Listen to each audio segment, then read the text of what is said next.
I wasn't sure what I was going to talk about this week. And then I met a lady today who's over on holiday.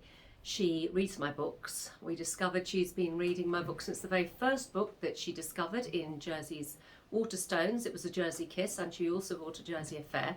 And that must have been around 10 years ago. So it was a bit of a dawning to me that I have actually been published. I haven't been writing for 10 years. I wrote my first book and finished it in 1997. So for those younger ones of you, that's could even be before you were born.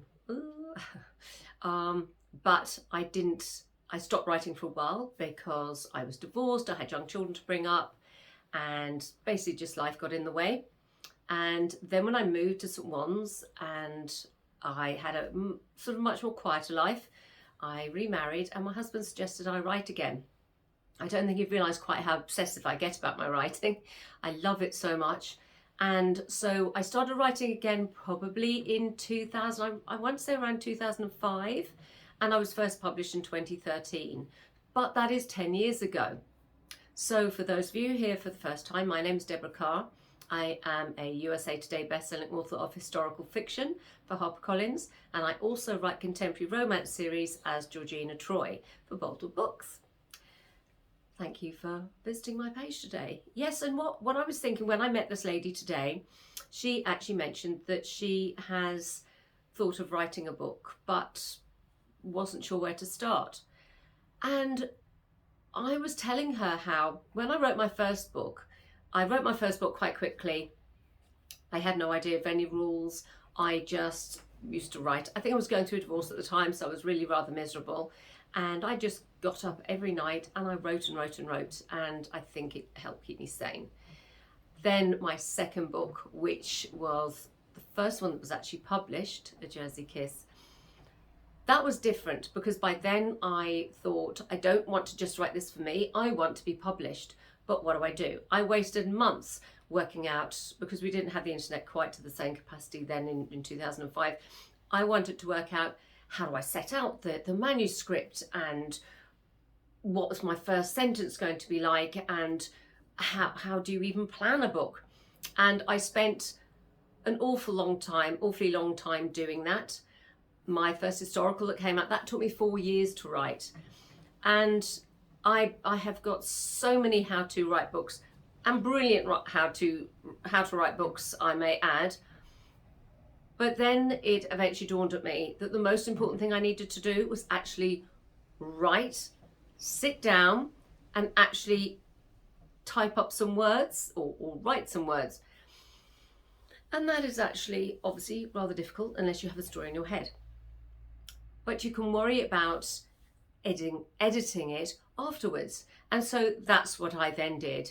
And I just wrote the book. And at the end, I told myself a story, or I imagined I was telling a friend a story.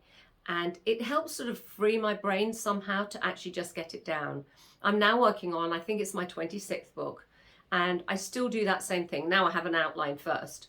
And now, of course, I have learned through a lot of trial and an awful lot of error what works best for me, and how I actually should be putting a book down, and what I should include and probably shouldn't include, and that sort of thing. But I think the most important thing if you want to write a book is to obviously come up with a story, but it doesn't have to be that detailed. You don't have to know the ins and outs of your story. Just have an idea and see where it takes you. Just see where it takes you. Nothing's lost. Nothing is wasted. You know, if you then develop it into a book and through your edits, tidy it up to be a really good book, great.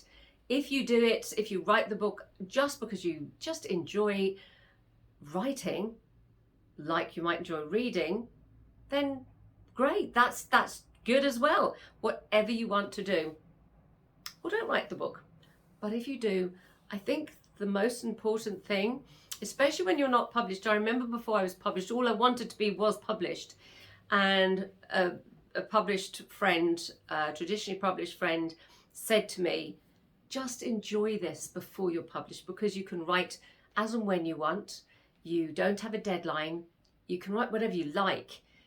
Just enjoy it while you can. And I thought she was a bit mad, because really all I wanted was to be published.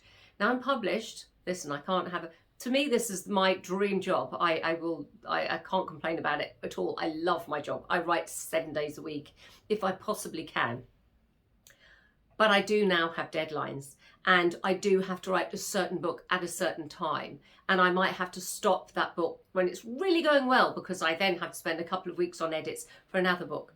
So much as I love it all, I don't have that freedom anymore, because I now am published, and I now am published and have deadlines and that sort of thing. I have to be a lot more organised. So I think there's different stages of writing a book, and I think the most important thing is just enjoy it. Enjoy it. And if you don't enjoy it, don't do it. Just read a book. There are so many out there to enjoy. I've actually got 3 books on the go at the moment. I really need to get on and read them. Anyway, that's me. I'm starting to waffle now, so we don't want that. But yes, so today's discovery was I have been published for 10 years this year. Wow. And also, that lady has been reading my books for 10 years. How incredible is that? How honoured do I feel that she has stuck with me and read my books for 10 years. That is just awesome. So, talking of which, I really should get on and write my book. I do actually have a deadline, and I better get on. So, my name's Deborah Carr. If you have enjoyed listening to me waffle on and want to hear more, please subscribe below. And if you'd like to leave a comment, please do. I love hearing from people. Thank you.